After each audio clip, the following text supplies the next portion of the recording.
আমার নবী পাকের বয়স যখন 4 বছর বয়সের নবী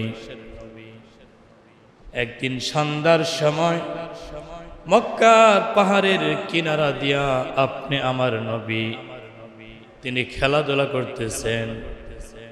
পিছন দিক থেকে আবু জেহেল উটের উপরে সওয়ার হয়ে উনি ওই রাস্তা দিয়ে যাইতেছিলেন।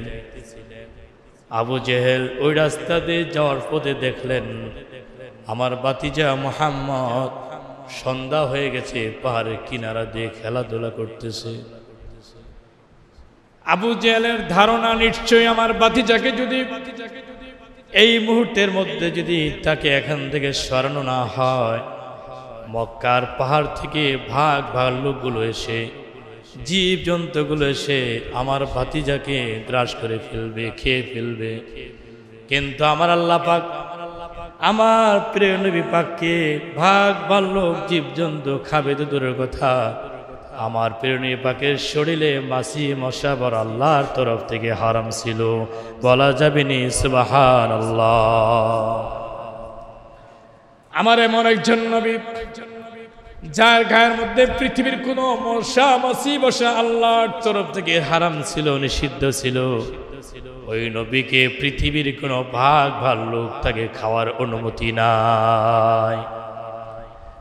ভাল্লুক যদি খাওয়ার অনুমতি থাকতো, সিরিয়াতে নবী পাক যখন আবু তালেবের সঙ্গে যখন সফরে গেলেন, সেখানে সিরিয়া পাহাড়ের কিনারাটা যখন আমার নবী পাক যখন খেলাধুলা করতেছিলেন, একজন পাদ্রী, খ্রিস্টান ধর্মের ধর্মযাজক একজন পাদ্রী, তিনি দেখতে পেলেন পাহাড় থেকে ভাল্লুকগুলো এসে ওই শিশু 12 বছরের কিশোর ছেলেকে তার পায়ের মধ্যে তাজিম করতেছে। ওই খ্রিস্টান পাদ্রী দেখতে পেলেন পাহাড় থেকে পাথরগুলো ঘুরে ঘুরে এসে আমার নবী পাকের কদম মোবারকে তাজিম করতেছে, গাছগুলো হেলে দুলে তাজিম করতেছে। এটা সহিহ হাদিস, বুখারীতে আছে, মিশকাত শরীফের ভিতর আছে, সামনে তিরমিজির মধ্যে আছে। সিয়াসাতটা 6টা কিতাবের মধ্যে 3টা কিতাবের মধ্যে একই হাদিস 3টা জায়গায় বর্ণনা করেছেন। তাহলে যে পাহাড় পর্বতের ভাল্লুকগুলো এসে আমার নবী পাককে তাজিম করে, এই জন্যই তাজিম করে, আমার নবীকে চিনতে পেরেছে তিনি হলেন রহমাতুল লিল আলামিন, তিনি জগতের রহমত, পৃথিবীর কুল কায়নাতের রহমত। আদম আলাইহিস সালাম থেকে নিয়ে ঈসা নবী পর্যন্ত আমার আল্লাহ রাব্বুল আলামিন কোন নবীকে আল্লাহ পাক রহমাতুল লিল আলামিন নামে আল্লাহ পাক স্বীকৃতি দেন নাই। শুধুমাত্র কেবলমাত্র একমাত্র আপনি আমার নবীকে আল্লাহ পাক রহমাতুল লিল আলামিন নামে আল্লাহ পাক স্বীকৃতি দিয়েছেন। এখানে আল্লাহ পাক বলছেন আমার নবীকে আলহামদুলিল্লাহি রাব্বিল আলামিন, আমি আল্লাহ হচ্ছি সমস্ত আলমের আলামিন, আমি আলমের রব, আর আপনি হচ্ছেন পৃথিবীর আলমের রহমত। সুবহানাল্লাহ। আল্লাহর সাথে কত মিল দেখেন আমার নবী পাককে। আল্লাহ পাক আমার নবীকে যে পরিমাণে মিল রেখেছেন, আল্লাহর সঙ্গে যেরকম ভাবে সম্পর্ক রেখেছেন, এই পরিমাণ সম্পর্ক আল্লাহ পাক অন্য কোনো নবীকে রাখে নাই। এজন্য আপনি আমার নবী দামি নবীর উম্মত অনেক দামি। আমরা যে দামি নবীর উম্মত, আমরা নবীর উম্মত যারা তারাও দামি, তারাও কি দামি। আমার নবী পাক আল্লাহ পাক আমার নবীর সঙ্গে কত সম্পর্ক একটা মিল রেখেছেন দেখেন। বুখারী শরীফে কিতাবুল আমাল অধ্যায় 1339 নম্বর হাদিসে কারিমায়, বুখারী শরীফের মেন বুখারী শরীফ 1339 নম্বর হাদিস, সেখানে হাদিসটা নবী হুরায়রা রাদিয়াল্লাহু তাআলা থেকে বর্ণিত করেছেন। সেখানে আমার আল্লাহ পাক বলেন আমি আল্লাহর নাম লিখতে গেলে কোরআনে 12টি হরফ লাগে। আমি আল্লাহ পাকের নাম লিখতে গেলে লা ইলাহা ইল্লাল্লাহ, এখানে 12টি হরফ লাগে। মুহাম্মাদুর রাসূলুল্লাহ লিখতেও 12টি হরফ লাগে। বলা যাবেনি সুবহানাল্লাহ। আল্লাহ কত সুন্দর মিল রেখে দিয়েছেন ভাইয়ের আমার। আল্লাহর নাম লিখতে গেলে 12টি হরফ লাগে। আল্লাহ পাক বলতেছেন আমার নবীর নাম, আমার রহমাতুল আলামিনের নাম, তার নামটা লিখতে গেলেও মুহাম্মাদুর রাসূলুল্লাহ এটা লিখতে গেলেও 12টি হরফ লাগে। বলেন সুবহানাল্লাহ। তাহলে দেখেন এখানে মুফাসসিরিন কেরাম কি ব্যাখ্যা করেছেন। তাফসীরে জালালাইন শরীফ আল্লামা সালাউদ্দিন সুয়ুতী রাহমাতুল্লাহ আলাইহি, আল্লামা মুহাল্লি রাহমাতুল্লাহ আলাইহি, তাফসীরে ইবনে কাসির রাহমাতুল্লাহ আলাইহি, ইমাম বগবী রাহমাতুল্লাহি আলাইহি তাফসীরে বগবীতে তিনি ব্যাখ্যা করেছেন। তাফসীরুল বায়ান, তাফসীরুল মানি, এখানে বিভিন্ন তাফসীর বিজ্ঞান ব্যাখ্যা করেছেন আল্লাহ পাক যে লা ইলাহা কালেমার প্রথম অংশে আল্লাহর নাম 12টি হরফ, দ্বিতীয় অংশে মুহাম্মাদুর রাসূলুল্লাহ আপনি আমার রাসূল পাকের নামের 12 হরফ। তাফসীরে মুফাসসিরিন কেরাম ব্যাখ্যা করেছেন লা ইলাহা ইল্লাল্লাহ এই 12টি হরফ দিয়ে আমার আল্লাহ পাক দিনের 12টি ঘন্টা আল্লাহ সৃষ্টি করে দিয়েছেন। সুবহানাল্লাহ, আল্লাহু আকবার। কি বুঝলেন? আল্লাহর নামের 12টি হরফ দিয়ে দিনের 12টি আল্লাহ তাআলা দিনের 12টি ঘন্টা আল্লাহ তাআলা সৃষ্টি করলেন। মুহাম্মাদুর রাসূলুল্লাহ সাল্লাল্লাহু আলাইহি ওয়াসাল্লাম এই 12টি হরফ দিয়ে আমার আল্লাহ পাক রাতের 12টি ঘন্টা সৃষ্টি করলেন। বলেন সুবহানাল্লাহ। এই জন্য 24 ঘন্টা হচ্ছে একদিন, 12 ঘন্টা হলো আল্লাহ পাকের নামের, আর 12 ঘন্টা হলো আপনি আমার দয়াল নবী পাকের নামের। সুবহানাল্লাহ। কত বড় অপূর্ব মিল রেখে দিয়েছেন, কত বড় সুন্দর রেখে দিয়েছেন দেখেন। এখন প্রশ্ন হলো আল্লাহ পাকের নবী আপনি আমার নবী হযরত মুহাম্মদুর রাসূলুল্লাহ সাল্লাল্লাহু আলাইহি ওয়াসাল্লাম তিনি সুবহে সাদিকের সময় তিনি পৃথিবীতে কেন জন্মগ্রহণ করলেন? সুবহে সাদিকের সময় তিনি কেন জন্মগ্রহণ করলেন? না দিন না রাত, না দিন না রাত এরকম সময়ের ভিতরে জন্মগ্রহণ করার তার কারণ কি? ইমাম তাবরী রাহমাতুল্লাহি আলাইহি, ইমাম তাবরী রাহমাতুল্লাহি আলাইহি 7.5 লক্ষ হাদিসের মুহাদ্দিস ছিলেন।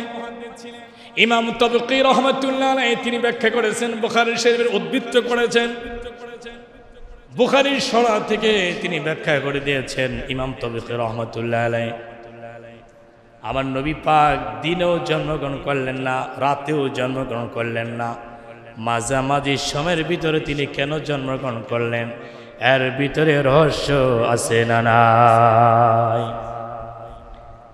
রহস্যটা হলো আদম নবী থেকে ঈসা নবী পর্যন্ত প্রত্যেকটা নবী জন্মগ্রহণ করেছেন। কোন নবীর জন্মের নির্দিষ্ট কোনো সময় নির্ধারণ করা ছিল না, কিন্তু আপনি আমার নবী পাক যে হযরত মা আমিনা রাদিয়াল্লাহু তাআলা করে যে জন্মগ্রহণ করেছেন, এটা একটা নির্দিষ্ট সময়ের ভিতরে তিনি পৃথিবীতে আগমন করলেন। তার কারণ হলো দিনের 12টা ঘন্টা আল্লাহ পাকের কাছে দরখাস্ত করেছিলেন, হে আল্লাহ।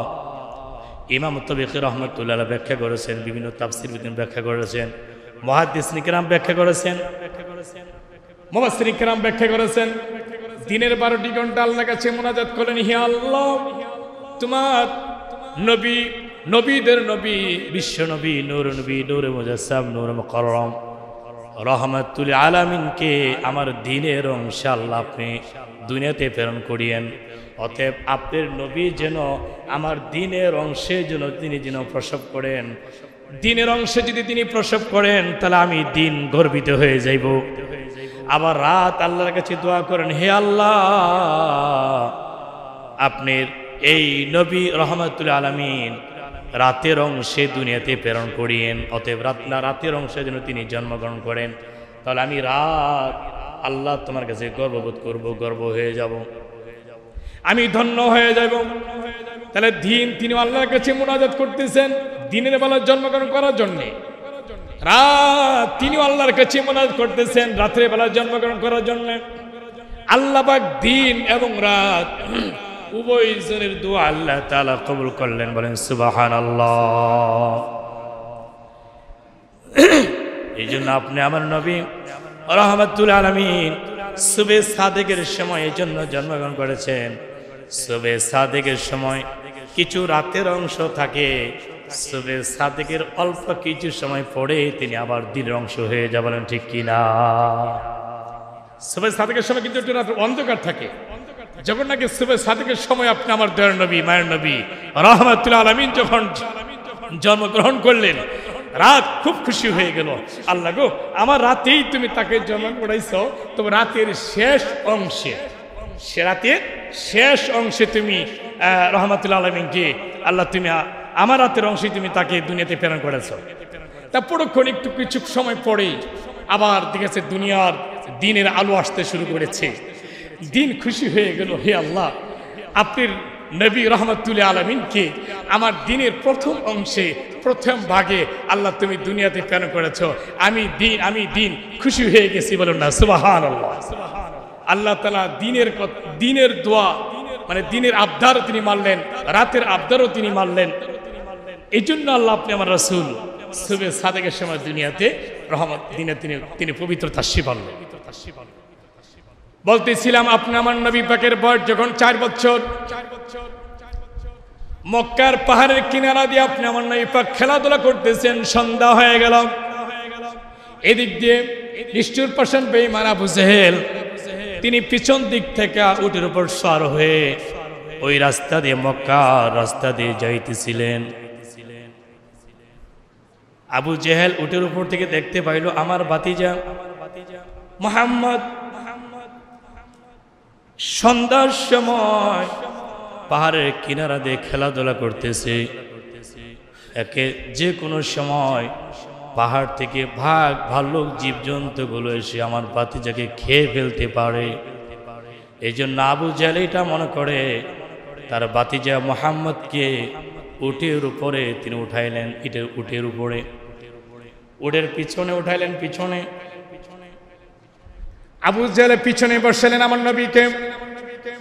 আবু জেহেল পিছনে যে বসাইলেন, বসানোর পরে আবু জেহেল উঠকে বলেন ছু ছু মানে দূরে যাও, চলে যাও, সু মানে যাও, সামনের দিকে যাও। সু খান অনেক অর্থ আছে, সামনের দিকে যাও। আর উট তো আর সামনের দিকে যায় না, উট সামনের দিকে যায় না, এক টানা দাঁড়ানো আছে উট। কারণ আপনি আমার নবীকে 4 বছরের শিশু নবীকে আবু জেহেলের পিছনে বসানোর কারণে উট এক কদম সামনের দিকে অগ্রসর হয় না। আবু জেহেল উটকে বেদম মারধর করতেছে, পিটনি দিচ্ছেন, পাও দিয়ে লাথি দিচ্ছেন, উট সামনে এক কদম অগ্রসর হয় না। অবশেষে আবু জেহেল রাগান্বিত হইয়া উট থেকে নেমে উটের মাথার উপরে কপালের মধ্যে এমন জোরে লাথি মারলো, এমন জোরে উটকে লাথি দিলে উট আল্লাহর কাছে দোয়া করতেছিল, হে আল্লাহ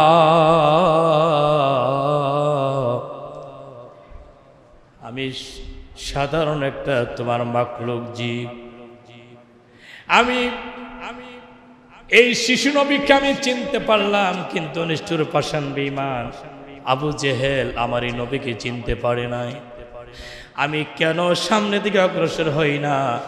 আল্লাহ আপনি আমার জবানটাকে খুলে দাও, আমি আবু জেহেলকে আমি উচিত জবাব দেই। সুবহানাল্লাহ। কিতাবের মধ্যে উল্লেখ আছে বুখারী শরীফের ভিতরে কিতাবুল ঈদাইন ওয়াদ-দাম, বুখারী শরীফের ভিতরে 1833 নম্বর হাদিস, বুখারী শরীফের 1833 নম্বর হাদিস। আম্মাজান হযরত আয়েশা সিদ্দিকা রাদিয়াল্লাহু তাআলা থেকে হাদিসটা বর্ণনা করেছেন। 1833 নম্বর হাদিস, বুখারী শরীফের মেন বুখারী আউয়াল প্রথম খণ্ডে আম্মা আয়েশা সিদ্দিকা রাদিয়াল্লাহু তাআলা আনহা তিনি রদ করেন, আমি নবীর মাধ্যমে জানতে পেরেছি আবু জেহেল যখন নাকি উটের কপালের মধ্যে এমন জোরে লাথি মারলো আর উটের চোখ দিয়ে জর্জর করে পানি পড়তে শুরু করলো, উট বলতেছিল আল্লাহ তুমি আমার জবানটা খুলে দাও, আমি নিষ্ঠুর পাষাণ আবু জেহেলকে আমি উচিত জবাব দিয়ে দেই। আল্লাহ তাআলা উটের জবান খুলে দিলেন, বলেন সুবহানাল্লাহ।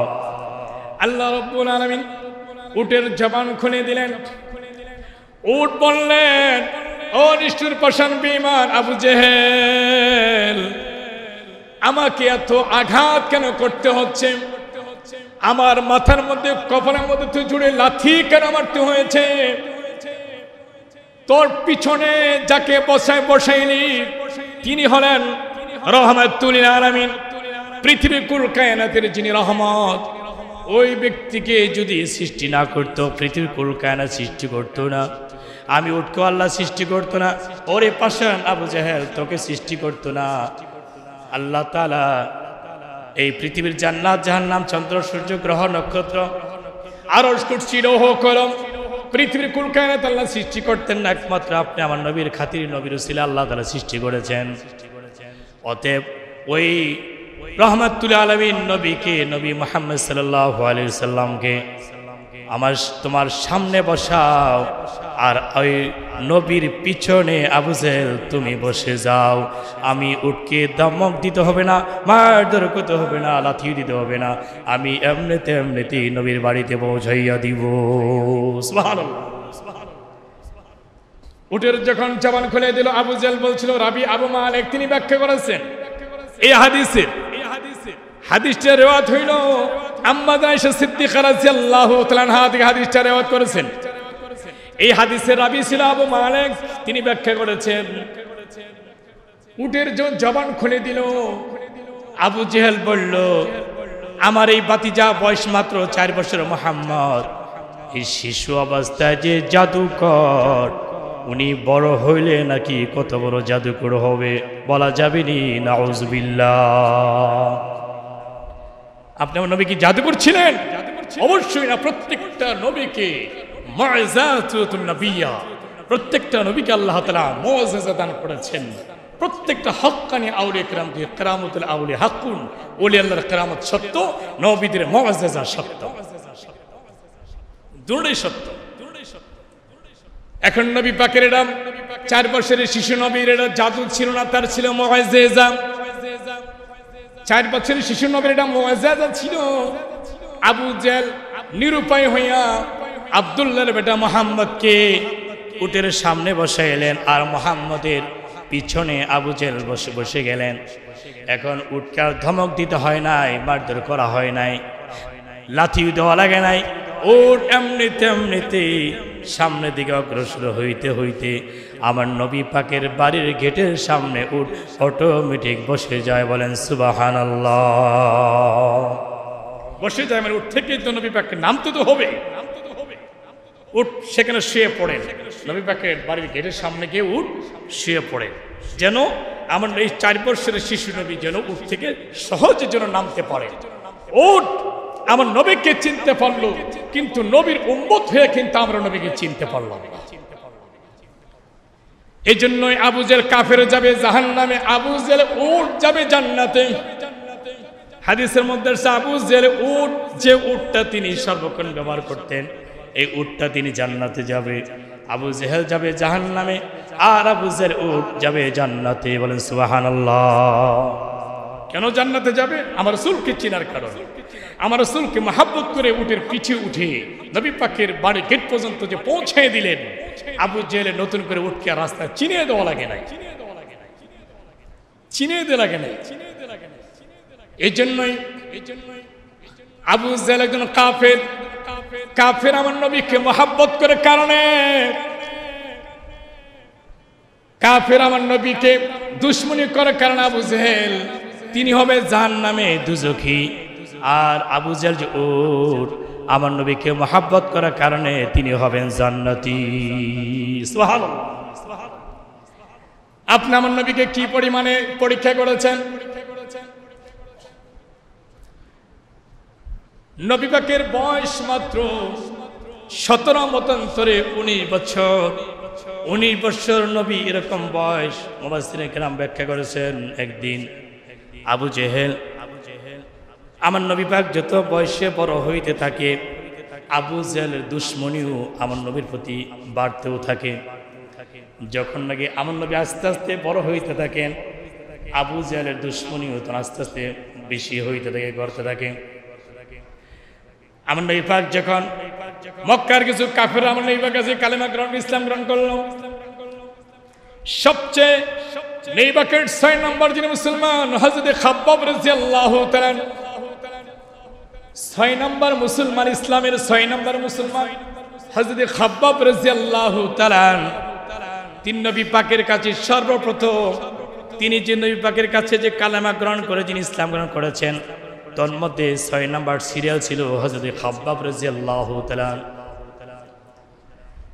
উনি চলতেন আবু জেহেলদের বংশধরদের মধ্যে সাথে চলতেন, কিন্তু আমার নবীকে দেখে যদি ইসলাম গ্রহণ করার কারণে তাকে এমনভাবে শাস্তি দিলেন। হযরত খাব্বাব রাদিয়াল্লাহু তাআলা হাত পা বেঁধে, উল্টো দিকে হাত পা বেঁধে আগুনের পাথরের আগুনের আঙ্গার ভিতরে খাব্বাব রাদিয়াল্লাহু তাআলাকে নিক্ষেপ করলেন, ফেলে দিলেন। আর আবু জেহেল বলতেছিলেন, ওরে খাব্বাব, তোর বংশের সকল লোকেরা আমাদের সঙ্গে ওঠা বসা করে, তুইও তো আমাদের সাথে ওঠা বসা করেছিস, এখন তোর কি হয়ে গেল? আব্দুল্লাহর বেটা মুহাম্মদ, এই কিশোর একটা ছেলের কথায় তুই তার হুকুম মতো, তার কথা মতো তুই চলতে শুরু করেছিস। খাব্বাব রাদিয়াল্লাহু তিনি বললেন, নিষ্ঠুর পাষাণ বেঈমান আবু জেহেল, আমি আব্দুল্লাহর বেটা মুহাম্মদের কাছে যে আমি ইসলাম গ্রহণ করেছি, আমি বুঝে শুনে ইসলাম গ্রহণ করেছি, তার মতন আদর্শবান মানুষ এই পৃথিবীতে আল্লাহ পাক আর কোনো দ্বিতীয় কোনো ব্যক্তিকে আল্লাহ সৃষ্টি করে নাই। আমি যাই না শুনাই ইসলাম গ্রহণ করেছি। খাব্বাব রাদিয়াল্লাহু তাআলা আগুনের পাথরের আগুনের আঙ্গার ভিতরে তাকে নিক্ষেপ করলেন, আর আবু জেহেল হাসতে থাকলেন, ও খাব্বাব, তোর কি পরিমাণ শক্তি ক্ষমতা আছে এখন দেখিস, হয় তোর নিজের জীবন দিবি, না হয় আব্দুল্লাহর বেটা মুহাম্মদের কালেমা সারবি।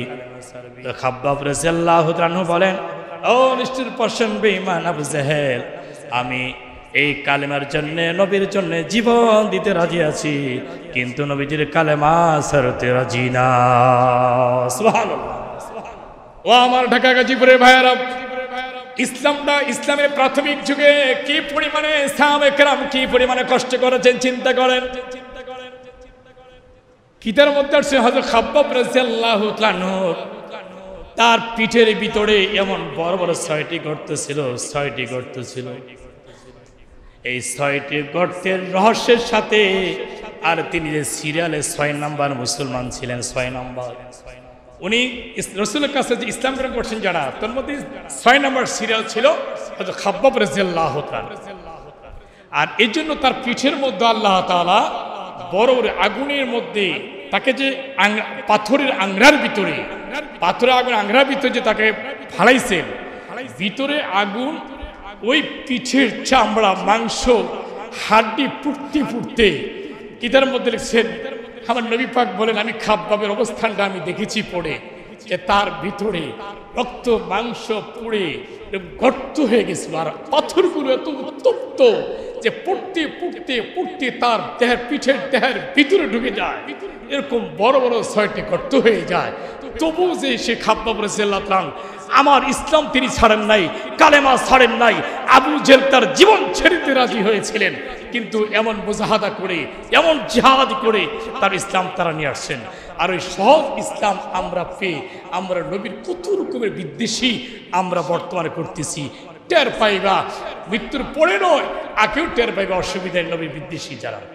নবীকে মহব্বত করার কারণে জান্নাতি হয়েছে নবীর একটা পশু, নবীর সঙ্গে দুশ্মনী করার কারণে জাহান্নামে যেতে হয়েছে, নবীর সঙ্গে ভালোবাসার আগের কারণে হয়েছে জান্নাতি, নবীর সঙ্গে দুশ্মনী করার কারণে হয়েছে জাহান্নামী। নবীর সাথে ভালোবাসার দরকার আছে। বুখারী শরীফ কিতাব আস-সুন্নাহ, বুখারী শরীফ প্রথম খণ্ড, বুখারী শরীফ প্রথম খণ্ড কিতাব আস-সুন্নাহ প্রথম নম্বর হাদিস। আন আবি হুরায়রা রাদিয়াল্লাহু তাআলা আনহু قال قال رسول الله صلى الله عليه وسلم من أحب سنتي فقد أحبني ومن أحبني كان معي في الجنة। নবী হাদিসে কারিমায় বলেন, যে ব্যক্তি আমি নবীর সুন্নতকে ভালোবাসলো সেই জন্য আমি নবীকেই ভালোবাসলো, সুবহানাল্লাহ। আর যে ব্যক্তি আমি নবীকে ভালোবাসলো মাই ফিল জান্নাহ, যে ব্যক্তি আমি নবীকে ভালোবাসলো মহব্বত করলো আমি অদা করলাম মাই ফিল জান্নাহ, ওই ব্যক্তি আমি নবীর সঙ্গে আগে আগে জান্নাতি হয়ে যাবে, সুবহানাল্লাহ। আমরা বুঝতে পারলাম আলোচনা থেকে নবী পাক কি পরিমাণ ইসলামের প্রথম যুগে কি পরিমাণ কষ্ট করেছেন। এই নিষ্ঠুর পাষাণ বেঈমান আবু জেহেল আমার নবী পাককে উনি পরীক্ষা করার জন্য, আমার নবী পাক সত্য নবী না মিথ্যা নবী এইটা প্রমাণ করার জন্য একদিন আমার নবী পাকের কাছে এইরকম এমন ভাবে দুইটি হাতের মুষ্টি এরকম ভাবে মুঠ ধরে আমার নবী পাককে বলেন, হে আব্দুল্লাহর বেটা মুহাম্মদ, আমার ডান হাতের মুষ্টির মধ্যে কি বাম হাতের মুষ্টির মধ্যে কি, এইটা যদি বলে দিতে পারিস বুঝতে পারবো তুই সত্য নবী না হয় তুই মিথ্যা নবী। কি বলে পরীক্ষা করছে দেখেন। আপনি আমার আড়ালে যদি কেউ কোনো মানুষ আপনি হাতের মধ্যে বা আপনার পকেটের মধ্যে কি আছে, পকেটে খালি টাকাই থাকে আর কিছু থাকে না, আপনি আড়ালে যদি কোনো মুষ্টি ধরে যদি আপনি সামনে পরে বলেন তো আমার হাতের মুষ্টির মধ্যে কি আছে, এটা বলা কি সাধ্য আছে আমাদের? কিন্তু আপনি আমার নবীকে নিষ্ঠুর পাষাণ বেঈমান আবু জেহেল এমন ভাবে দুইটা মুষ্টি ধরে আয়েশা বললেন, হে আব্দুল্লাহর বেটা মুহাম্মদ, আমার ডান হাতের মুষ্টির মধ্যে কি আছে বাম হাতের মুষ্টির মধ্যে কি আছে, এইটা যদি তুমি বলে দিতে পারো আমি বিশ্বাস করবো তুমি সত্য নবী আর হয়তো মিথ্যা নবী।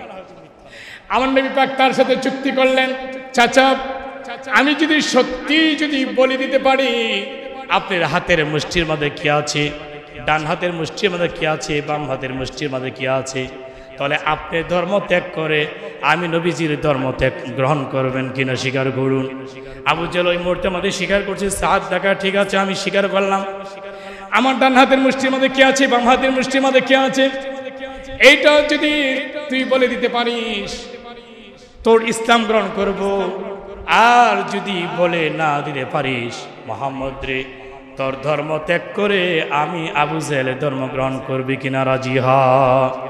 নবী পাক বলছি 100% রাজি, আমি যদি বলে না দিতে পারি আমি আমার ধর্ম ত্যাগ করে আমি চাচা আপনার ধর্ম গ্রহণ করব। আমার নবী পাক বললেন, চাচা ঠিক আছে শুরু হয়ে যাক, এখন আপনি ডান হাতের মুষ্টির মধ্যে কি আছে এদিকে আমি কমু না আমি হুকুম করবো তার হাতের মুষ্টির মধ্যে যেটা আছে ওর জবান দিয়ে বলতে থাকবে, বলেন সুবহানাল্লাহ। এদিকে আমি কমু আমার আপনি ডান হাতের মুষ্টির মধ্যে কি আছে এদিকে আমি কমু কি আছে, নাকি আপনি ডান হাতের মুষ্টির মধ্যে যেটা আছে ওর জবান দিয়ে সে নিজেই কইব আল্লাহু আকবার। তো আজব হয়ে গেল। ঠিক আছে তুমি বললো চলবে, আমার হাতের মুষ্টির মধ্যে কি আছে ওর জবান দিয়ে যদি কথা বলে চলবে। এখন নবী পাক বললেন সাত আঙ্গুল দিয়ে, শাহাদাত আঙ্গুল দিয়ে ইশারা করে আবু জেহেল ডান হাতের দিকে ইশারা করে বলতেছেন, এ মাখলুক আমার চাচার ডান হাতের মুষ্টির মাঝে তুই কি আছিস, আমি সত্য নবী না মিথ্যা নবী এটা পরীক্ষা করার জন্য আমার চাচা আবু জেহেল আমাকে এই পদ্ধতি গ্রহণ করেছেন। এ মাখলুক আমার চাচার ডান হাতের মুষ্টির মধ্যে কি আছিস, আমি যদি সত্য নবী হয়ে থাকি আল্লাহর হুকুমে তোর জবান দিয়ে বলে দে সুবহানাল্লাহ। অল্প কিছুক্ষণ পরে আবু জেহেলের ডান হাত থেকে বিকট একটি আওয়াজ শুরু হলো, বিকট একটি আওয়াজ শুরু হলো। ও নিষ্ঠুর পাষাণ বেঈমান আবু জেহেল, তো ডান হাতের মুষ্টির মাঝে 5টি খেজুরের বিচি, সুবহানাল্লাহ বলেন, 5টি খেজুরের বিচি। এই 5টি খেজুরের বিচির আল্লাহ তাআলা জবান খুলে দিল কে? আল্লাহ জবান খুলে দিলেন। আবু জাহেল কয় ভাতিজারে বুঝতে পারলাম, আমার বাম হাতের মুষ্টির মধ্যে কি আছে এটা কও। আমার নবী পাক ডান হাতের 7 আঙ্গুল দিয়ে ইশারা দিয়ে বলতেছেন, এ মাখলুক, আমার চাচা আবু জাহেলের বাম হাতের মুষ্টির মধ্যে কি আছিস?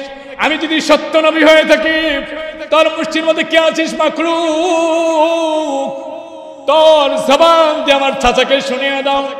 অল্প কিছুক্ষণ পরে পিকর একটি আওয়াজ দিয়ে বলল, নিষ্ঠুর পাষাণ বেঈমান আবু জাহেল, তোর বাম হাতের মুষ্টির মাঝে আমরা এই মক্কার 5টি পাথরের কণা। সুবহানাল্লাহ, 5টি পাথরের কণা। তাহলে মাখলুক তিনি জবাব দিয়ে দিলেন, ওই পাথর যে জবান, পাথরের জবান খুলে দিল কে? আল্লাহ জবান খুলে দিলেন। এখন আমার নবীজি বললেন, চাচা আপনি যে উক্তি দিয়েছেন, শর্ত দিয়েছেন, আপনার শর্ত কিন্তু আমি মানতে পেরেছি। এখন আপনি ধর্ম ত্যাগ করে আমার ধর্ম ইসলাম গ্রহণ করুন, আমার কালেমা গ্রহণ করুন। তখন আবু জাহেল বলল, ভাতিজা তোমার বয়স যখন 4 বছর, তখন থেকে যে তুমি কত বড় কুখ্যাত জাদুকর ছিলা, বিখ্যাত জাদুকর ছিলা, তখনই আমি জানছি। কিন্তু আজকের এই ঘটনা দ্বারা বুঝতে পারলাম তুই যে সবচেয়ে বড়, এই মক্কা মদিনার সবচেয়ে বড় জাদুকর আমি আগে জানতাম না। বলা যাবেনি নাউযুবিল্লাহ। আমার নবী কিন্তু জাদুকর ছিলেন? কখনো জাদুকর ছিলেন না। আমার ভাইয়ারা, তাহলে দেখেন এরকম ভাবে পায়ে পায়ে, ধাপে ধাপে আমার নবী পাক কাফেরদের নির্যাতিত ভোগ করেছেন, কাফেরদের নির্যাতিত ভোগ করেছেন, কাফেরদের নির্যাতিত ভোগ করেছেন। ইসলামের প্রথম যুগে সাহাবায়ে কেরাম কত ইসলামের জন্য জান দিয়েছেন, জীবন দিয়েছেন, কত কষ্ট করেছেন আমার নবী পাক। সাহাবায়ে কেরাম নবী পাক যখন মক্কার দিয়ে হাঁটে হেঁটে যেতেন, ওই আবু জাহেল হেলে দিত, দুলিয়ে দিত। নবী পাকের শরীরের মধ্যে পাথর নিক্ষেপ করতো, থুতু নিক্ষেপ করতো। আমার নবী পাকের শরীরে পাথর নিক্ষেপ করতেন, থুতু নিক্ষেপ করতেন। আমার নবী পাক কেমন একদিন শাস্তির নিষ্ঠুর পাষাণ বেঈমান আবু জাহেল এমন ভাবে কষ্ট দিতে শুরু করলেন, কিতাবের মধ্যে উল্লেখ আছে। এটা সুনান আবু দাউদ শরীফের ভিতরে এই হাদিসটা বর্ণনা করেছেন। খাতুনে জান্নাত মা ফাতিমা রাদিয়াল্লাহু তাআলা আনহা একদিন আমার নবীকে খুঁজতেছিলেন, খুঁজতে খুঁজতে খুঁজতে সন্ধ্যা হয়ে গেল, আমার নবী পাককে খুঁজে পায় না। প্রতিমধ্যে মা ফাতিমা রাদিয়াল্লাহু তাআলা আনহা তিনি চিন্তিত হয়ে গেলেন, আমার আব্বাকে খুঁজে পাওয়া যাইতেছে না, আমার আব্বা জানি কোথায়, আমার আব্বাকে কোনো কাফের মুশরিকরা কি মরে ফেললো নাকি। খুঁজতে খুঁজতে নবী পাকের চাচা আবু তালেবের সঙ্গে মা ফাতিমা রাদিয়াল্লাহু তাআলার সঙ্গে সাক্ষাৎ হয়ে গেল। মা ফাতিমা রাদিয়াল্লাহু তাআলা আনহা তার দাদাকে জিজ্ঞেস করেন, আবু তালেব দাদা, ও দাদা, আমার আব্বুকে দেখছুনি? সারাদিন ধরে আমার আব্বুকে আমরা দেখতে পাইতেছি না, আমার আব্বুর তো কোনো খোঁজ খবর পাইতেছি না। আবু তালেব বলল, হে আমার নাতি, তোমার সাথে তো আমি মিথ্যা কথা বলতে পারি না, তোর সাথে আমি তো মিথ্যা কথা বলতে পারি না। দেখো ওই মদিনার দক্ষিণ পাশে একটা জায়গার ভিতরে উটের ভুঁড়ির নিচে তোর বাবাকে আবু জাহেল ফালে রেখে দিয়েছে, উটের ভুঁড়ির নিচে। মা ফাতিমা রাদিয়াল্লাহু তাআলা চিৎকার করে গেলেন। যাওয়ার পরে এমন ভাবে এত বড় উটের ভুঁড়ির নিচে আমার নবীকে ফালে রাখছে, নবী পাক নাড়াচাড়া করতে পারতেছেন না। মা ফাতিমা রাদিয়াল্লাহু তাআলা চিৎকার করতেছেন, আল্লাহ, আমার আব্বাকে তুমি বাঁচাও, তুমি যদি না বাঁচাও আমার আব্বাকে আর কেউ বাঁচাতে পারবে না। আল্লাহ, আমার আব্বার কি অপরাধ ছিল? কাফের আবু জাহেল উটের ভুঁড়ির নিচে ফালে রেখে দিয়েছে। কিতাবের মধ্যে সেই মুহূর্তের মধ্যে আল্লাহ তাআলা 2 জন ফেরেশতা হযরত জিবরাইল আলাইহিস সালাম আর একজন ফেরেশতাকে দিয়ে ফাতিমা রাদিয়াল্লাহু তাআলার সঙ্গে পাঠিয়ে দিলেন। ওই মুহূর্তে ওই 2 জন মানুষ উটের বুড়ি জিবরাইল আলাইহিস সালাম আরেকজন ফেরেশতা, তারা 2 জন উটের বুড়ি সরাইলেন। আর উটের বুড়ির নিচ থেকে মা ফাতিমা রাদিয়াল্লাহু তাআলা আনহা তিনি তার বাবাকে মা রাসূল সাল্লাল্লাহু আলাইহি ওয়াসাল্লাম তাকে সেখানে সরাইলেন। মা ফাতেমা রাদিয়াল্লাহু আনহা বলেন, আব্বা আপনি তো কোনো অন্যায় করেন নাই, মক্কা মদিনা আমার সঙ্গে কোনো অপরাধ করেন নাই, আপনাকে এত বড় শাস্তি দিছে, আপনি আল্লাহর কাছে দোয়া করুন ওই কাফেররা যেন ধ্বংস হয়ে যায়। আমার নবী পাক এত নির্যাতিত হওয়ার পরেও বলছেন, ফাতেমা এই কাফেররা যদি মক্কা মদিনার কাফেররা যদি ধ্বংস হয়ে যায়, আমি কার কাছে কালেমা প্রচার করব? লা ইলাহা ইল্লাল্লাহু মুহাম্মাদুর রাসূলুল্লাহ সাল্লাল্লাহু আলাইহি ওয়াসাল্লাম। ইসলামের প্রথম যুগের নবী পাকের যে ঘটনা, 2-4টা ঘটনা